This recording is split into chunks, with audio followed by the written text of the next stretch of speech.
మౌని, నికీ, బన్నీ, నేనమ్మని. ఇక్కడ స్వర్గంలో బాగున్నాను బంగారం. ఏడవకండి, మీకు తలనొప్పి వస్తుంది కదా. మీరు ముగ్గురూ కలిసే ఉండాలి.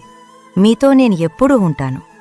మీ పెళ్ళిళ్ళు, మనవళ్ళని చూడలేకపోయానన్న బాధ నాకుంది. తమ్ముణ్ణి జాగ్రత్తగా చూసుకోండి. వాడు మారితేనే నా ఆత్మకు శాంతి. నాన్నని బాగా చూసుకోండి. తాగకండి అని చెప్పండి. మనవళ్లతో ఆడుకోలేకపోతున్నా. మీతో ఉండే అదృష్టం నాకు లేదు. వాళ్లతో ఆడుకోలేకపోతున్నా. అయినా నేను ఎప్పుడూ వాళ్ల చుట్టూనే, వాళ్లతోనే ఉంటాను. జాగ్రత్త అందరూ.